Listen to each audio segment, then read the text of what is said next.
Hello दोस्तों, कैसे हैं आप। आज का हमारा नया टॉपिक है हाई कोर्ट का बड़ा फैसला, लोन नहीं भरने वालों के लिए हुआ नया नियम लागू। हाँ दोस्तों, अगर आपका लोन कहीं पे भी चल रहा है, छोटा बड़ा कोई भी लोन चल रहा है, 5,000 से लेके 5 करोड़ तक का कोई भी लोन चल रहा है, अगर उसमें आपने ईएमआई नहीं भरे तो क्या हो सकता है। हाई कोर्ट ने ही बड़ा निर्णय अभी अभी दिया है 2025 में। अगर लोन लेने वाले जरूर जान ले और पूरा अपडेट, अगर आपका ईएमआई बाउंस होता है तो क्या क्या हो सकता है, एक बार पूरा आराम से देख लीजिए, क्योंकि ये अभी बहुत ही स्ट्रिक्ट होने वाला है। अगर आपने ऑलरेडी लोन कहीं से भी लिया है और इंस्टॉलमेंट बाउंस कर रहे हैं तो क्या क्या हो सकता है, इसके लिए ये पूरा वीडियो आप देख लीजिए। अगर आप पहली बार इस चैनल पे हो तो सब्सक्राइब किए बिना मत जाना दोस्तों। कमेंट में बता दीजिएगा आपका कितना लोन चल रहा है और कितने बाउंस हो चुके हैं, तो हम भी यहाँ से आपको गाइड कर सकते हैं। ईएमआई बाउंस, हाँ दोस्तों, आजकल बैंक लोन लेना हमारी जिंदगी का एक हिस्सा बन चुका है। घर खरीदना हो, कार खरीदना हो, कोई भी नया बिजनेस शुरू करना हो या पर्सनल लोन, कोई भी लोन लेना हो, बड़े सपने पूरे करने के लिए हम लोन ले लेते हैं। बिना लोन के बड़े सपने पूरे करना थोड़ा मुश्किल लगता है, लेकिन कई बार हालात ऐसे हो जाते हैं कि समय पर ईएमआई नहीं चुका पाते, फिर बैंक का डर, नोटिस, संपत्ति जब्त करने का खतरा, यह सब सिरदर्द बन जाते हैं। कंटिन्यूअसली टॉर्चरिंग होता है।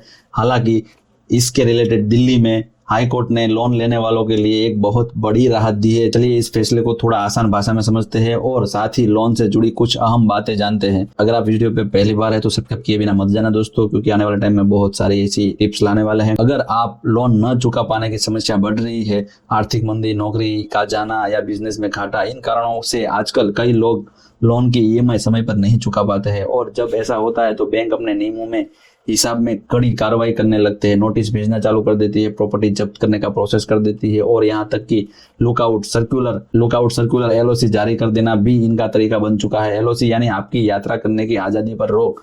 आप बाहर नहीं जा सकते, आप सिटी से और आपके स्टेट से बाहर नहीं जा सकते। सोचिए, विदेश जाने के लिए प्लान पर आप अचानक ब्रेक लग जाए तो। इसलिए दिल्ली हाईकोर्ट का दमदार फैसला आया है दोस्तों। दिल्ली हाईकोर्ट ने अपने फैसले में साफ कहा है कि सिर्फ लोन न चुकाने वाले पर बैंक किसी के खिलाफ एलओसी जारी नहीं कर पाएगा। ऐसा तभी हो सकता है जब व्यक्ति के खिलाफ भारतीय दंड संहिता आईपीसी के तहत अगर कोई गुनाहगार है तो ही ये एलओसी का फैसला होना, एलओसी जारी किया जाएगा।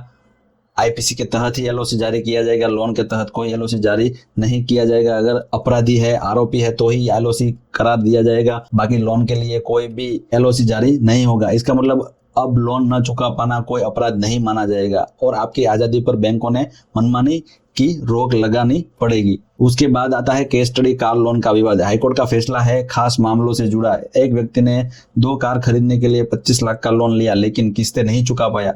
बैंक ने बिना कुछ सोचे समझे उसके खिलाफ एलओसी जारी कर दिया।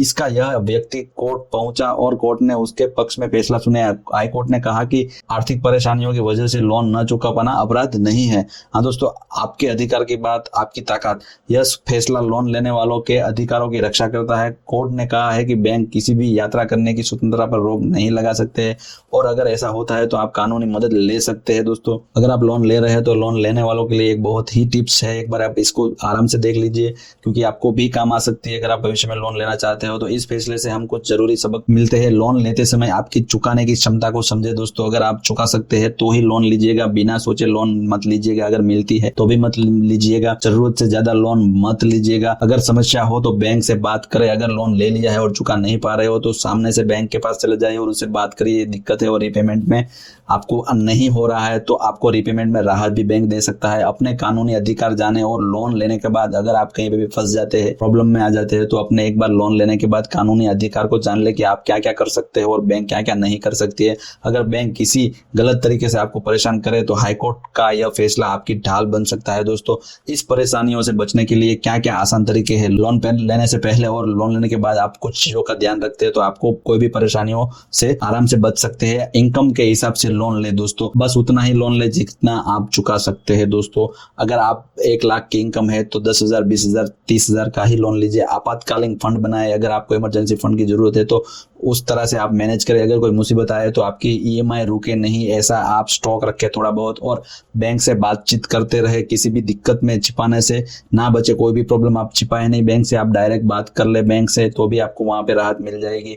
दिल्ली हाईकोर्ट का यह फैसला बैंकों को भी चेतावनी देता है। बैंक को लोन वसूली के लिए कानूनी प्रक्रिया अपनानी चाहिए, न कि किसी व्यक्ति की आजादी पर हमला करना चाहिए। दिल्ली कोर्ट का यह फैसला लोन लेने वालों के लिए राहत का फैसला लेकर है। यह दिखाता है कि आर्थिक परेशानियों में फंसे लोग भी कानून की रक्षा में है। अगर आप भी लोन लेते हैं तो इसे एक सीख की तरह ले, अपनी क्षमता के हिसाब से लोन ले, अपने अधिकार को जाने और समय पर भुगतान करने की पूरी कोशिश करे। याद रखे, बैंक और लोन लेने वालों के बीच सकारात्मक संवाद ही ऐसी समस्याओं का असली समाधान है। दोस्तों, अगर ये वीडियो आपको पसंद आया हो तो सब्सक्राइब करना ना भूले और लाइक कर दीजिए। कहीं पे भी आपको दिक्कत आ रही है लोन बनने में, नहीं भर पा रहे हो तो कमेंट कर दीजिए, हम आपको यहाँ से गाइड कर देंगे क्या कैसे करना है। दोस्तों, मिलते हैं नए वीडियो में नए टॉपिक के साथ। धन्यवाद।